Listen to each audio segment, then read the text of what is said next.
Picking a main is not step one to improving, because that's your mental and mindset like we mentioned in the previous video. Picking a main is step zero when you're trying to get better at the game. So Brawlhalla have over 60 legends, and it can be very overwhelming to pick only one out of 60 legends. So today I'll be walking you through a step-by-step process to find the right and best legend specifically for you, alright? Let's start off by explaining why picking a main is the first and most important thing to do when trying to get better at the game. Your skill level, or how good you are, is based on only two things: how many hours you've played and what you did during those hours. Let's say there is two players, right, with 10 hours of total playtime each. First player spent 10 hours on one legend. The second player, however, spent 10 hours on 10 different legends, so that's 1 hour for each legend. If they were to fight each other, the second guy will get absolutely demolished. But why is that? Because you have only 1 hour of experience on that specific legend he's playing, whilst the other guy have 10 hours of experience on his legend, you know? See, when you're in a game, you don't play 10 legends at once, do you? You only play one character at a time. So get good at one character at a time, because your win is heavily influenced by how much experience you have on that one character, you know? Every weapon is different and unique from the other ones, and every legend is unique and different from the other ones. People don't realize how big of a difference is one speed or one defense or one attack from legend to legend. Your experience on other legends does not help you at all when you're playing a different one. Your weapon dictates what movement options you will do or what playstyle you will be playing, and your stats dictates how fast or slow you're gonna be and if you're allowed to throw certain moves or not. So that's why every legend in the game is different, because they all have different stats and different weapons. So how do you go about choosing a legend? Which leads to the second part of this video: choosing a playstyle. Before we go into picking a legend for you, we need to understand what's your intentions when playing the game. What do you look for the most? Do you want to clip other players? Do you want to do 0 to death and look flashy? Do you not mind going for risky options? Or maybe you prefer efficiency, playing it safe and going for the win. Wherever your goal is, it's going to fall under one of these three playstyles: aggressive, passive and patient. And you need to know which one of these three is you, okay? Aggressive player's goal is to be the first one to attack, apply a lot of pressure, chase down the opponent and not let them take a break, and overall try to have control over the pace of the game. So ask yourself right now, is that something you want to do? Is that how you want to play the game? Or maybe you're already playing the game like that. Maybe not, you know yourself. Passive players tend to do the complete opposite, where their goal is to just play it safe, wait for a guaranteed hit, punish your opponent's mistakes, and try not to get hit and attack once you're safe to do so. So once again, ask yourself, would you like to just go for the win and play it safe? And there's nothing wrong with that, by the way. You play the game however you enjoy it the most, and don't switch your playstyle because someone else said that you suck or called you a pussy for not attacking first, because that's straight up cope and you shouldn't give two fucks about it. Now, patient, which is the playstyle I chose, and in my opinion is the best out of these three, because it's somewhat in the middle between passive and aggressive, where you attack when you see an opportunity and wait for the right moment. Some people may say that's just passive. The difference between passive and patient is that passive usually waits for his opponent to make a mistake and then punish, which means he's never really attacking first. Patient is waiting for the right moment and the right position to attack, which means you can be both the first one attacking and the second one attacking. It doesn't matter.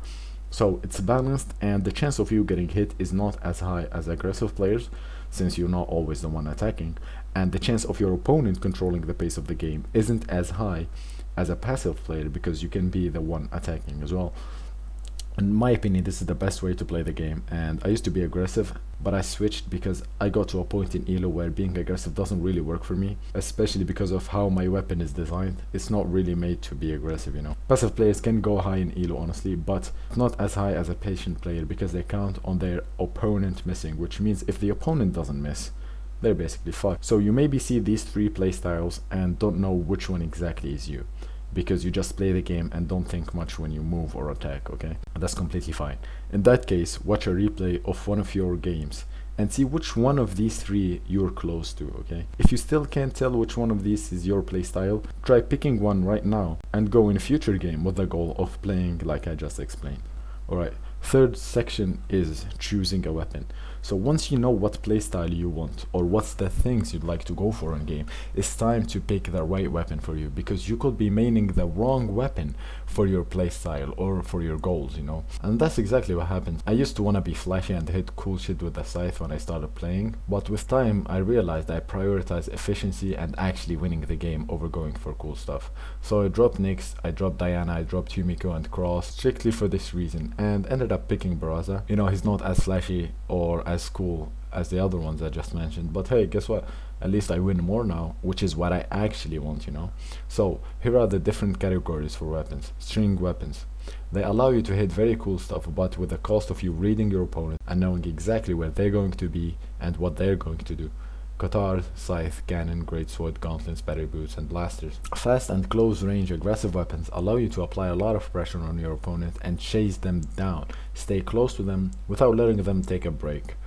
Weapons like sword, orb, katars, gauntlets, and battle boots. Long range space out weapons allow you to keep a long distance between you and the opponent, so you're in a safer place. Weapons like blasters, bow, spear, lance, and greatsword. Heavy weapons do a shit load of damage, but at the cost of being super slow, which means you're going to have to play safer, because if you miss an attack, the likelihood of you getting punished is so high.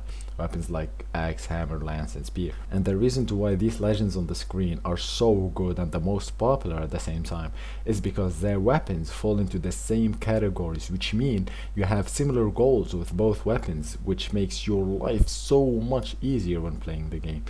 And then we have the difficulty of learning.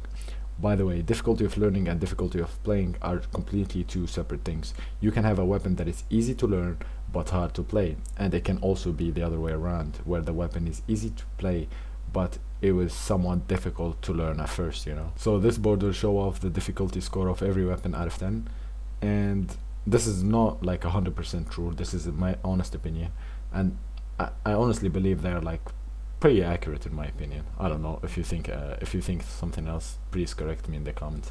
So before you pick up a weapon and give it all of your time, consider that your journey might be way more difficult and longer than other players. And that's exactly why I don't play scythe or gauntlets, because I can't be asked to learn a weapon for 200 hours, and also that's exactly why I didn't pick Diana or Nyx, because axe is just so straightforward and simple to use, you know, unlike bow or fucking scythe or gauntlets. Moving on to the next section, choosing a group of legends. Now that you've picked a playstyle and 2 weapons according to that playstyle, it's time to pick a group of legends that you will try out and completely eliminate everything that isn't inside of that group, or at least isn't similar enough. And then out of that group, you're going to pick your main character. So here on the screen I will be putting different groups of legends that are similar and have pretty much the same weapons, similar goals when playing, and similar stats and playstyles as well. The straightforward balanced legends. If you're looking for something simple and straightforward that doesn't take much time to learn and master, it's going to be these legends. The flashiest legends. They tend to take a while to master because of their string weapons, like I said earlier, but the end result is so satisfying for a lot of players and still a solid pick as well.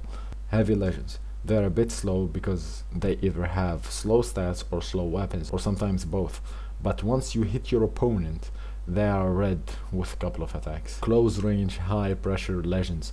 Usually they are fast because they lack the ability to stay away and be safe, so you need good defense and speed to play them. Long range legends.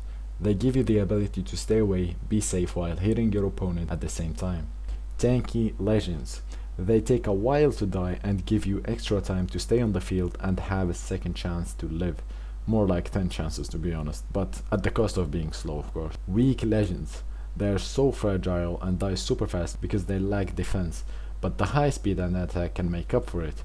They have really high potential if you know how to move properly and use the legend the right way. Efficient legends. If your goal is just winning and you want to play the meta, then pick one of these legends. They are literally unnerfable because of the way they are built, the weapons matchups, the stats and sigs all go very well together and will always be a good legend. Like I said, literally unnerfable. And now the final step after doing all of that, after picking a playstyle, picking a weapon or 2, 3 max, and picking a group of legends, 2 or 3, maximum 4 legends, you're gonna try those legends, experiment a bit between them, and try getting them to level 20, maybe 25 each, and see what works best for you. And while playing that group of legends, don't switch, stick with one thing at a time, like we explained in the beginning. Alright, with time you will understand exactly what you hate and what you like about legends, what's the problems you can tolerate and what you can't, the positive that you want and the negatives that you can accept. A quick note before you go all in: some legends may change the playstyle of your weapon. For example, I used to play Diana and Lucian, who are fairly fast legends, you know. When I switched to Barraza, I realized that I have to play blasters like it's a heavy weapon, because it's a slow character, you know. If you have like a main weapon, understand that sometimes if you switch characters, you're gonna have to switch playstyle, switch like the entire thing, you know, switch the entire playstyle, and secondary weapon is gonna have a lot of effect as well, since you're gonna be playing it sometimes as well, you know. So yeah, that was basically it. Please fucking sub, bro. This video literally took me almost a week to make, so just press a button, man. You won't lose shit, I promise you. Anyway, yeah, bye bye.